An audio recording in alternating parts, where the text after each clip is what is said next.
বাংলাদেশে যখন নির্বাচনের বাকি আর এক মাসের মাত্র বেশি কিছু সময়, আর যখন বাংলাদেশে ভারত বিরোধী রাজনীতি ওসমান হাদির মৃত্যুর পর থেকে আবারও তুঙ্গে উঠেছে এবং দুদেশের সম্পর্কটা এমনই জটিল হয়ে পড়েছে যে সে সম্পর্কের ছাপ গিয়ে পড়ছে এমনকি ক্রিকেট মাঠে। অন্যদিকে এস জয়শঙ্কর, ভারতের পররাষ্ট্রমন্ত্রী, তিনি গিয়ে তারেক রহমানের সঙ্গে বৈঠক করে এসেছেন খালেদা জিয়ার মৃত্যুতে শোক জানাতে, এবং খালেদা জিয়ার মৃত্যুর শোককে কেন্দ্র করে ভারতের প্রধানমন্ত্রী থেকে ভারত সরকার যে ধরনের প্রতিক্রিয়া জানিয়েছেন তাতে এটা পরিষ্কার যে তারা একদিকে যেমন ধারণাই করা যেতে পারে তারেক রহমানের দেশে ফেরার পেছনে একটা প্রধান সমর্থক শক্তি হিসেবে কাজ করেছেন, তেমনি তারা আগামী নির্বাচনে বিএনপি সরকার এলে সে সরকারের সঙ্গে একটা সক্রিয় সম্পর্ক গড়ে তুলে আবারও ভারত বাংলাদেশ সম্পর্ক চাঙ্গা করার দিকে মুখিয়ে আছে।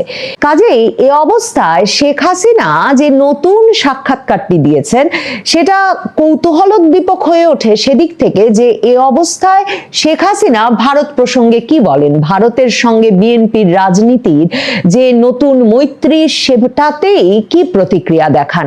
শেখ হাসিনা এই সাক্ষাৎকারে সরাসরি তারেক রহমানের প্রত্যাবর্তন, তারেক রহমানের সঙ্গে এস জয়শঙ্করের বৈঠক, কিংবা বিএনপির সঙ্গে তার ভারত সরকার একটা মৈত্রীর সূত্র খুঁজে পেতে চাইছে কিনা সে বিষয়ে সরাসরি কোনো মন্তব্য না করলেও তিনি স্পষ্টতই এটার দিকে গুরুত্বারোপ করেছেন যে ইন্ডিয়ার ভারতের এই পুরো অঞ্চলের একটা গুরুত্বপূর্ণ আঞ্চলিক অংশীদার হিসেবে এবং বাংলাদেশের লং স্ট্যান্ডিং পার্টনার, দীর্ঘমেয়াদী বিশ্বস্ত বন্ধু হিসেবে ভারতের গুরুত্বপূর্ণ ভূমিকা আছে বাংলাদেশে গণতন্ত্র ফিরিয়ে আনার ক্ষেত্রে, বাংলাদেশে সংখ্যালঘুদের সুরক্ষার ক্ষেত্রে এবং বাংলাদেশে একটা স্থিতিশীল পরিবেশ আনার ক্ষেত্রে।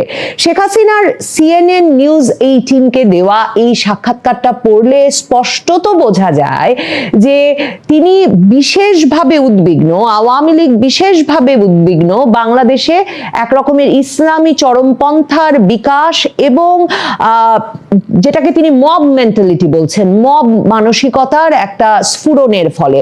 শেখ হাসিনা বলছেন যে বাংলাদেশে একটা মানে ডেঞ্জারাস মিক্স অফ একটা বিপজ্জনক চরমপন্থা আর মব মানসিকতার মিশ্রণের স্ফুরণ ঘটেছে, এবং তিনি সরাসরি ইউনূস সরকারকে, বাংলাদেশ যে অন্তর্বর্তীকালীন ব্যবস্থায় চলছে সেই ইউনূস সরকারকে তিনি সরাসরি দায়ী করেছেন এই চরমপন্থার বিকাশের জন্য, এই মব চলতে দেওয়ার জন্য, এবং তিনি সুনির্দিষ্টভাবে তাদেরকেই দায়ী করেছেন বাংলাদেশের হিন্দুদের ওপর যে লাগাতার হামলা চলছে সেসব ঘটনার জন্যও।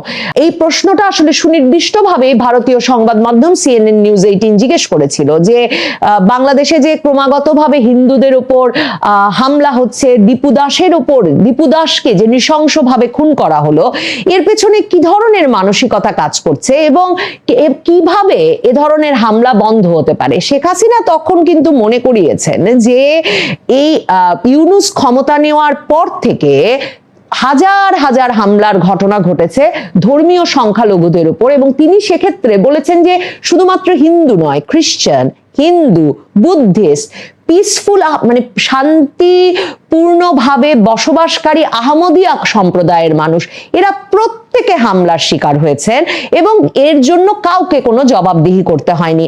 শেখ হাসিনা বলছেন যে মন্দির, গির্জা, মসজিদ মানে আহমদিয়া সম্প্রদায়ের মসজিদ, এই সবই ভাঙচুর হয়েছে। তিনি বলছেন cultural expression is being crushed. আমার ধারণা তিনি বাউলদের কথা উল্লেখ করছেন যে বাউলদের উপর সুনির্দিষ্টভাবে হামলার ঘটনা ঘটছে, তাদেরকে ধর্মীয় অবমাননার মামলা দেওয়া হচ্ছে, তাদের যে জীবনাচার সেটাকে বাধাগ্রস্ত করা হচ্ছে। শুধু সেটাই নয়, সারা বাংলাদেশ জুড়ে সাংস্কৃতিক অনুষ্ঠানের আয়োজন একরকম বন্ধ, মেলা বন্ধ, যাত্রাপালা বন্ধ, এবং এই যে শীতকাল যাচ্ছে আসলে কোনো ওপেন এয়ার কনসার্টও কিন্তু আয়োজিত হতে পারছে না। এই সব মিলিয়ে তিনি বলছেন যে একটা যে সাংস্কৃতিক যে মত প্রকাশের স্বাধীনতা সেটা একেবারে দমিয়ে ফেলা হয়েছে, ক্রাশ করা হচ্ছে, এবং তিনি বলছেন যে women are being steadily pushed out of public life, এবং নারীদেরকে মানে জনজীবন থেকে, প্রকাশ্য জীবন থেকে ক্রমাগত সরিয়ে ফেলার একটা প্রক্রিয়া চলছে, এবং এর সবই র্যাডিক্যাল আইডিওলজির নামে, চরমপন্থী আদর্শের নামে এগুলোকে জায়েজ করার চেষ্টা চলছে। এবং এগুলো বাংলাদেশের যে প্লুরালিস্টিক ক্যারেক্টার ছিল, যে একটা বহুত্ববাদের চরিত্র ছিল, সকলে মিলেমিশে থাকার যে একটা স্বভাব ছিল, সেটাকে একটা সেকুলার অ্যান্ড টলারেন্ট বাংলাদেশ, ধর্মনিরপেক্ষ এবং যে অন্যের প্রতি সহনশীল যে বাংলাদেশ, সেই বাংলাদেশের ইতিহাস সংস্কৃতি মুছে ফেলার জন্যই এসব ঘটনা ঘটানো হচ্ছে।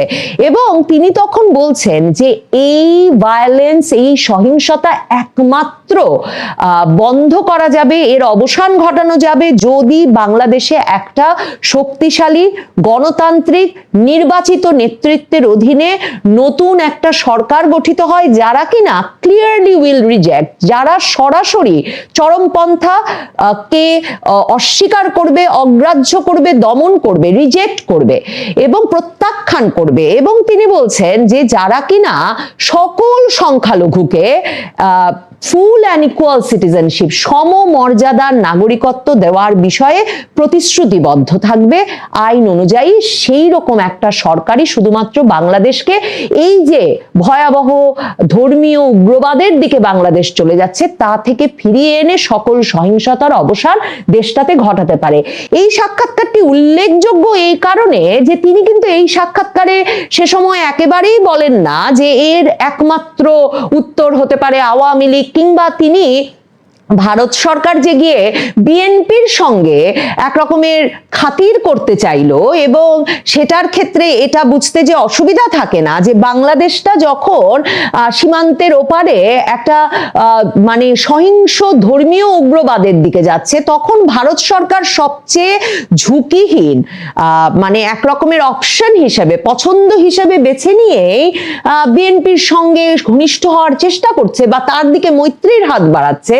শেখ হাসিনা কিন্তু বিএনপি বা তারেক রহমান সম্পর্কে সুস্পষ্ট করে এখানে কিছু বলেন না, কিন্তু তিনি তাকে যখন জিজ্ঞেস করা হয় যে এই অবস্থায় ভারত সরকার, মোদী সরকারের কাছ থেকে আপনার প্রত্যাশা কি, তখন শেখ হাসিনা বলেন যে ভারত সবসময় বাংলাদেশের একটা বিশ্বস্ত বন্ধু ছিল এবং আমরা সবসময় ভারতের যে সমর্থন সেটাকে ডিপলি ভ্যালু করি, আমরা গুরুত্বের সঙ্গে এর মূল্য দিই।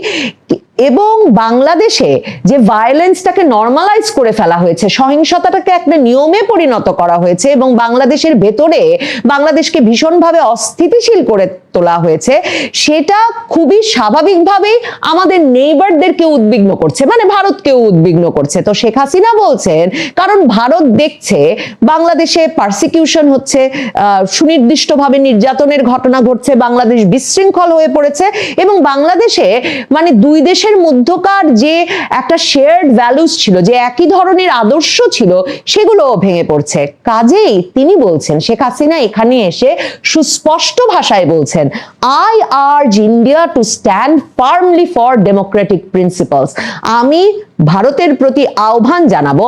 আমি শেখ হাসিনার এখন পর্যন্ত প্রকাশিত প্রায় সবগুলো সাক্ষাৎকার দেখেছি, মানে পড়েছি, কোনোটাতে আমি এভাবে তাকে সরাসরি আহ্বান জানাতে শুনিনি। এবং আমার মনে হয়েছে যে ওসমান হাদির মৃত্যু পরবর্তী ঘটনা প্রবাহ, নির্বাচন খুব সামনে, ভারত বিএনপির সম্পর্ক, এই সব কিছু মিলিয়ে শেখ হাসিনার এই আহ্বান জানানোর অংশটা অত্যন্ত গুরুত্বপূর্ণ এবং তাৎপর্যপূর্ণ। শেখ হাসিনা সরাসরি বলছেন যে I urge India to stand firmly for democratic principles. আমি ভারতের প্রতি আহ্বান জানাই তারা যাতে গণতান্ত্রিক আদর্শের পাশে এসে দৃঢ়ভাবে দাঁড়ায় এবং তারা সংখ্যালঘুদের অধিকার, আঞ্চলিক শান্তি এবং একটা ফ্রি, ফেয়ার অ্যান্ড ইনক্লুসিভ ইলেকশনের পাশে এসে শক্তভাবে দাঁড়ায়।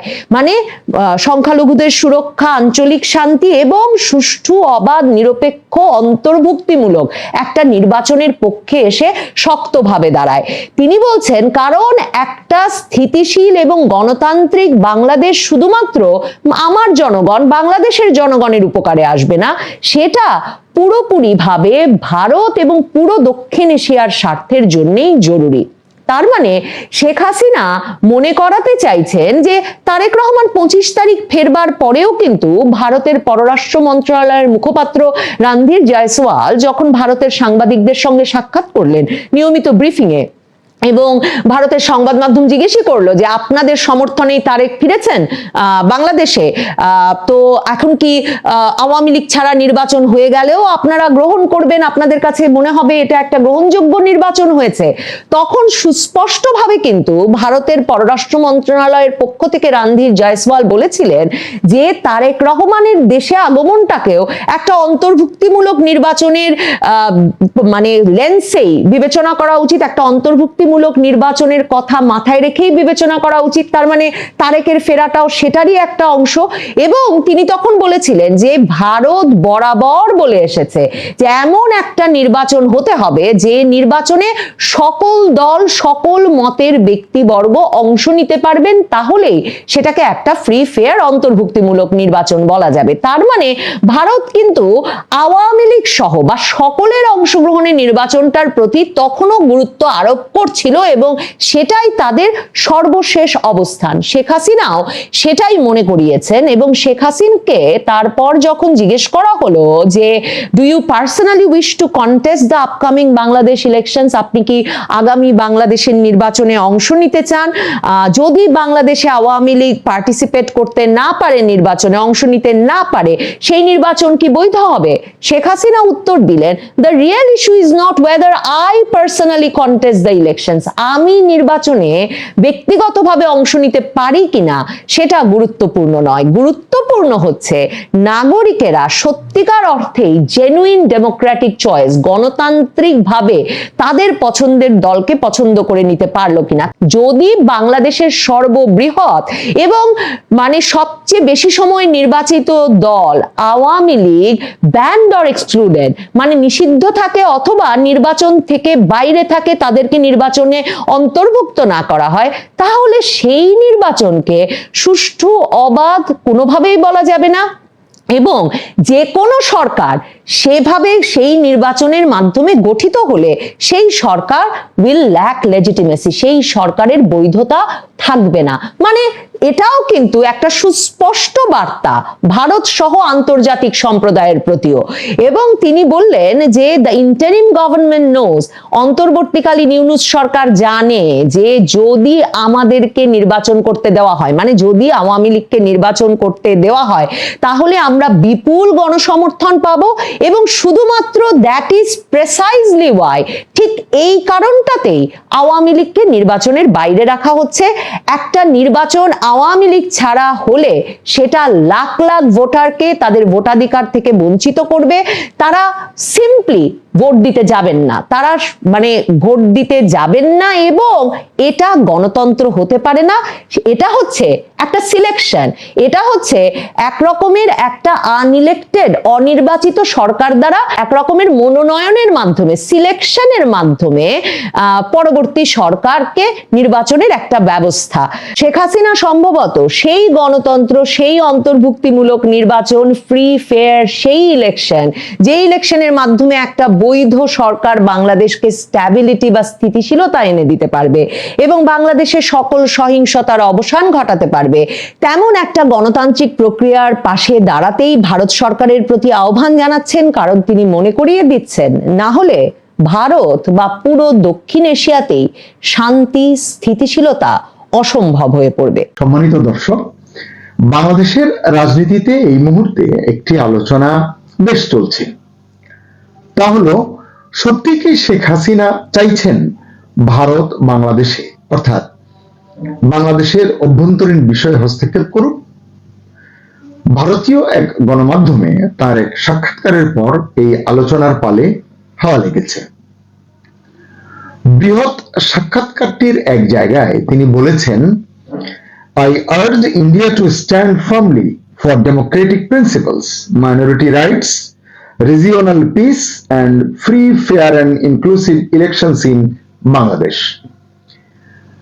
বাংলা করলে অর্থ দাঁড়ায় অনেকটা এরকম, আমি মানে শেখ হাসিনা ভারতকে বাংলাদেশে গণতান্ত্রিক নীতি, সংখ্যালঘু অধিকার, আঞ্চলিক শান্তি এবং অবাধ, সুষ্ঠু ও অন্তর্ভুক্তিমূলক নির্বাচনের পক্ষে দৃঢ়ভাবে দাঁড়ানোর আহ্বান জানাচ্ছি। এই আহ্বান শেখ হাসিনা জানিয়েছেন। এটুকু শোনার পরই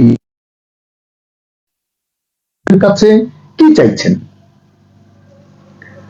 বাংলাদেশের অভ্যন্তরীণ রাজনীতিতে হস্তক্ষেপ চাইছেন, নাকি শুধু গণতান্ত্রিক নৈতিক অবস্থান আহ্বান করছেন, কামনা করছেন?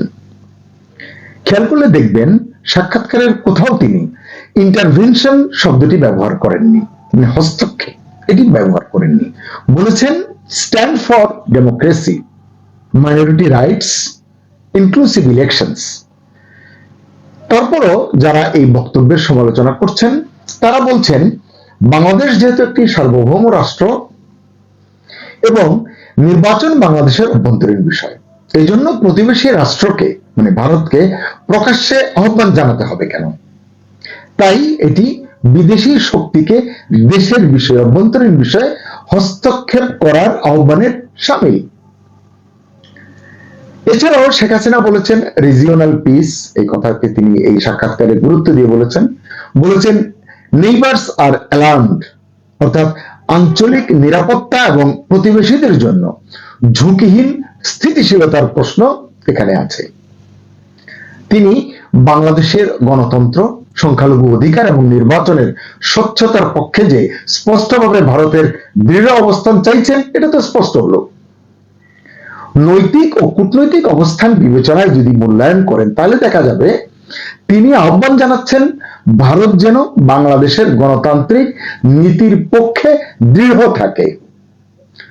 এখন এটিকে আপনি হস্তক্ষেপ বলবেন, না নৈতিক ও কূটনৈতিক সমর্থনের অনুরোধ বলবেন? বাংলাদেশে সংখ্যালঘুদের নিরাপত্তা এবং নির্বাচন স্বচ্ছতার পক্ষে ভারতের দৃঢ় অবস্থান কামনাকে কি বলবেন আপনি? বাংলাদেশের অভ্যন্তরীণ প্রক্রিয়ায় সরাসরি হস্তক্ষেপের আহ্বান? জানি না। বাংলাদেশে অস্থিরতা হলে তা শুধু দেশের নয়, প্রতিবেশী দেশগুলোকেও প্রভাবিত করবে। এই আহ্বানকে কেউ হস্তক্ষেপের আহ্বান বলতে পারেন? আপনি কি বলবেন? এটি আপনার বিষয়। আসলেই এটা কি নৈতিক ও কূটনৈতিক অবস্থানের আহ্বান নাকি হস্তক্ষেপের দাবি? এই প্রশ্নটি বারবার উঠবে এবং এর সমাধান আপনাকে আমাকেই নিশ্চিত করতে হবে, আমাদেরকে বের করতে হবে আমরা আসলে এটিকে কিভাবে দেখছি। প্রসঙ্গত এখানে আরেকটি বিষয় অনেকের মনেই প্রশ্ন জাগাচ্ছে, কিছুটা হাস্যকর আবার একেবারে উড়িয়ে দেওয়ার মতো নয়। সেটি কি? সেটি হচ্ছে ট্রাম্প যেমন নিকোলাস মাদুরোকে ভেনেজুয়েলা থেকে তুলে এনেছেন তার বাহিনী দিয়ে, নরেন্দ্র মোদীকে ইউনুসকে ঠিক সেভাবে মানে তুলে নিয়ে যাবেন, এরকম প্রশ্ন অনেকের মনে উঠছে। অনেকে এগুলো আলোচনা করছেন সোশ্যাল মিডিয়ায়, কিন্তু আপনারা এগুলো দেখছেন হয়তো। এইরকম আশঙ্কার সঙ্গে শেখ হাসিনার এই সাক্ষাৎকারের এসব দাবি এবং যুক্তির কোনো যোগসূত্র আছে কিনা আমি জানি না, থাকতে পারে কিনা তা বলতে পারছি না। শেখ হাসিনাকে ভারতের হস্তক্ষেপের মাধ্যমে আন্তর্জাতিক এবং আঞ্চলিক চাপ তৈরি করতে চাইছেন?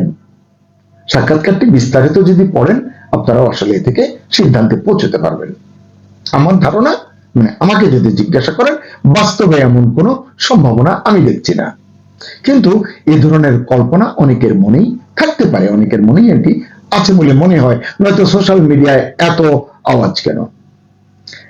সাক্ষাৎকারে শেখ হাসিনা সরাসরি অভিযোগ তুলেছেন ইউনূস সরকার নিজেদের ব্যর্থতা ঢাকতেই, মানে সরকারের ব্যর্থতা ঢাকতেই পরিকল্পিতভাবে ভারত বিরোধী মনোভাব উস্কে দিচ্ছে দেশের ভেতরে। আপনার কি মনে হয়, ভারত বিরোধিতা কি সত্যি জনগণের স্বতঃস্ফূর্ত ক্ষোভ, মানে 18 কোটি বা 20 কোটি যাই বলুন জনসংখ্যা, তার কতটা আসলে ভারত বিরোধিতার যে মনোভাব এটি ধারণ করেন, নাকি এর পেছনে সত্যিই আছে কোনো রাষ্ট্রীয় প্রশ্রয় বা রাষ্ট্রীয় কোনো ইন্ধন? এটিও ভাবা দরকার। শেখ হাসিনা বলেছেন তিনি ভারত বিরোধিতাকে বিচ্ছিন্ন ঘটনা হিসেবে দেখছেন না, দেখছেন অন্তর্বর্তী সরকারের রাজনৈতিক কৌশল হিসেবে। তার দাবি আইন শৃঙ্খলা পরিস্থিতির অবনতি, সংখ্যালঘুদের উপর হামলা, নির্বাচন নিয়ে অনিশ্চয়তার চাপের মুখে সরকার দায়েরাতে বাহ্যিক শত্রু তৈরি করছে এবং এ কারণেই তারা ভারত বিরোধিতার জিগির তুলছে, এটিকে সামনে নিয়ে আসছে। এটি শেখ হাসিনার বিশ্লেষণ বা তার অভিযোগ। শেখ হাসিনা বলছেন, বাংলাদেশ ভারত সম্পর্ক স্থিতিশীল থাকলে দেশের সংকটগুলো সামনে চলে আসে। মানে ওই জায়গায় যদি নীরবতা থাকে, শান্তি থাকে, তাহলে দেশের সংকটগুলো সামনে উদ্ভাসিত হয়, সামনে আসে। সেই সংকট আড়াল করতে ভারত বিরোধী আবেগ ব্যবহার করছে ইউনূস সরকার। ভারতীয় কূটনৈতিক মিশনের সামনে সহিংস বিক্ষোভ, যেটি আমরা দেখলাম কিছুদিন আগে, অভিযুক্তদের বিরুদ্ধে কার্যকর ব্যবস্থা না নেওয়ায়, মানে যারা এই মিছিল করেছে, এই হামলা করতে চেয়েছে, তাদের বিরুদ্ধে ব্যবস্থা না নেওয়ায় শেখ হাসিনা রাষ্ট্রীয় নীরবতার বিষয়টি উত্থাপন করেছেন। এটি দেশের ভেতর থেকেও অনেকে এই অভিযোগ তুলেছেন। শেখ হাসিনার অভিযোগ, এগুলো কোনো স্বতঃস্ফূর্ত আন্দোলন নয়, বরং সংগঠিত শক্তির কাজ, যাদের সঙ্গে উগ্রবাদী ও রাজনৈতিক স্বার্থ জড়িত। শেখ হাসিনা বলেছেন, বাংলাদেশের অভ্যন্তরীণ অস্থিরতা ভারত বাংলাদেশ সম্পর্ককে প্রভাবিত করছে। এটি সব সময় করেছে, করবে, খুব স্বাভাবিক ব্যাপার। তার মতে সরকার দেশের ভেতরে আইন শৃঙ্খলা নিয়ন্ত্রণে ব্যর্থ, প্রতিবেশী রাষ্ট্রের সঙ্গে স্থিতিশীল সম্পর্ক রক্ষায়ও সরকার ব্যর্থ। এ কারণেই তিনি বাংলাদেশে অন্তর্ভুক্তিমূলক বিশ্বাসযোগ্য নির্বাচন, গণতন্ত্র ও স্থিতিশীলতার প্রশ্নে এবং সংখ্যালঘু সুরক্ষার পক্ষে নৈতিক অবস্থান নেওয়ার জন্য ভারতের প্রতি আহ্বান জানিয়েছেন। তিনি বলেছেন, আওয়ামী লীগকে নির্বাচন থেকে বাদ দিয়ে সরকার যে বৈধতার সংকটে পড়েছে, সেই সংকট সামলাতেই দেশের ভেতরে বিভাজন তৈরি করছে এই সরকার। এরই একটি বড় হাতিয়ার হচ্ছে এই ভারত বিরোধিতা। আচ্ছা, ভারত বিরোধিতা কি সত্যিই দেশের জনমনের প্রতিফলন? যে বললাম 18 কোটি 20 কোটির ভিতরে কতজনের? নাকি রাজনৈতিক ব্যর্থতা ঢাকার কৌশল মাত্র? বিশ্লেষকরা বলছেন, শেখ হাসিনার আহ্বান কেবল আন্তর্জাতিক সম্পর্কের বিষয় নয়, এটি বাংলাদেশের অভ্যন্তরীণ রাজনীতির জন্য এক গুরুত্বপূর্ণ সংকেত। তারা বলছেন, বাংলাদেশের রাজনীতি এখন শুধু অভ্যন্তরীণ বিষয় নয়, বরং প্রতিবেশী ভারতের প্রতিক্রিয়া এবং আঞ্চলিক ব্যালেন্সের উপরও নির্ভর করছে। আসলে অনেকেই যখন আশঙ্কা করছেন যে কোনো মুহূর্তে ভারত বাংলাদেশের উপর ঝাঁপিয়ে পড়তে পারে, কারণ আপনারা জানেন সীমান্তে ভারতের প্রস্তুতি, এবং মানে এটি নিয়ে বেশ একটা সাজরাও কিন্তু আছে। আর এছাড়া ইউনূস সাহেবও বিভিন্ন সময়ে একটা কল্পিত যুদ্ধাবস্থার কথা বলেছেন, অনেকদিন হলো সেটি তিনি বলছেন এবং সেই ধরনের কাজ করছেন। আবার ভারতীয় গণমাধ্যমে এবং দুই দেশের সোশ্যাল মিডিয়ায় যতই যুদ্ধের দামামা বাজুক না কেন, কারণ এরকম একটি লক্ষণ কিন্তু আছে, যুক্তরাষ্ট্র যতই চাক না কেন যুদ্ধ লাগুক এবং ট্রাম্প ছাই দিয়ে ভারতকে ধরবেন, এরকম একটি আশা বা দুরাশার কথাও কিন্তু অনেকে বলেন। আসলে এরকম পরিস্থিতি হচ্ছে না ভারতের নীরব এবং কৌশলী কূটনীতির জন্যই। ভারত এই জায়গায় মানে ধ্যানমগ্ন কূটনীতি যাকে বলে সেটি অবলম্বন করছে বলে অনেক বিশ্লেষক মনে করেন। রাজনৈতিক বিশ্লেষকরা বলছেন, ভারত শেখ হাসিনাকে আশ্রয় দিয়েছে, সম্মানের সঙ্গে রেখেছে এবং আরো হয়তো রাখবে, কিন্তু শেখ হাসিনার জন্য এই মুহূর্তে ভারত কোনো বৈশ্বিক ঝামেলায় জড়াবে না। তারা তাদের হিসাব মতোই, মানে ভারতের হিসাব মতোই শেখ হাসিনার পাশে থাকবে। দর্শক, আজকে এর বেশি আর খোলাসা করতে চাই না, শেষ করার আগে দুটি ছোট প্রশ্ন। ভারতের উদ্দেশ্যে শেখ হাসিনা যে আহ্বান করেছেন, তা কি হস্তক্ষেপের না কূটনৈতিক অবস্থানের আহ্বান? 2, সরকারের যে ভারত বিরোধিতার কথা বলছেন শেখ হাসিনা, তা কি স্বতঃস্ফূর্ত নাকি পরিকল্পিত? আপনার মতামত জানান কমেন্টে।